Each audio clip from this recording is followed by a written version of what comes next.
বড় মামা, একটা গল্প বলো না। গল্প? এক ছিল গ, এক ছিল ল, আর এক ছিল প। না, ও গল্পটা না, ওটা বিচ্ছিরি গল্প। একটা বাঘের গল্প বলো। আচ্ছা, যেখানে মস্ত নদী থাকে, তার ধারে প্রকাণ্ড জঙ্গল থাকে, সেখানে একটা মস্ত বাঘ ছিল, আর ছিল একটা শেয়াল। না, শেয়াল তো বলতে বলিনি, বাঘের গল্প। আচ্ছা, বাঘ ছিল, শেয়াল টেয়াল কিছু ছিল না। একদিন সেই বাঘ করেছে কি, একটা ছোট্ট সুন্দর হরিণের ছানার গাড়ে হালুম করে কামড়ে ধরেছে। না, সেরকম গল্প আমার শুনতে ভালো লাগে না, একটা ভালো গল্প বলো। ভালো গল্প কোথায় পাবো?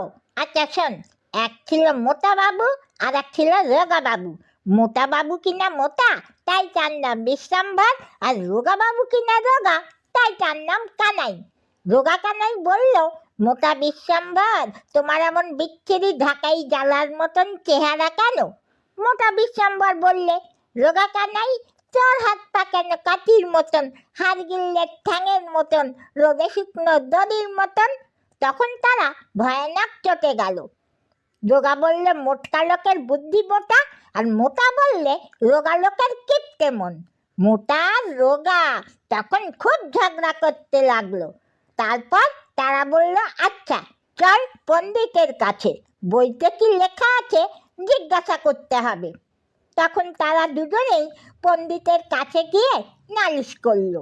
পণ্ডিত মশাই নাকের আগায় চশমা এঁটে, কানের ফাঁকে কলম গুজে, মঞ্জু নেড়ে টিকি ঝেড়ে, প্রকাণ্ড একখানা বই নিয়ে মুখ বাঁকিয়ে হেলে দুলে সত্যি করে কবিতা বলতে লাগলেন। মোটকা মানুষ হটকা মুখ, বুদ্ধি ভোতা আহাম মুখ। অমনি রোগা কানাই করে হেসে উঠল। তখন পণ্ডিত বললেন, শুকনো লোকের শয়তানি, যে মাগ দেখে হার মানি। তাই শুনে মোটা বাবু হেসে লুটোপুটি। এরপর পণ্ডিত মশাই নাকে এক টিপ নস্যি গুজে আবার নাক ডাকিয়ে ঘুমুতে লাগলেন। তারপর সেই বাবুরা কি বললে? বাবুরা হাঁ করে বোকার মতো মাথা চুলকোতে চুলকোতে বাড়ি চলে গেল, আর ভাবলো পণ্ডিতটা কি বোকা।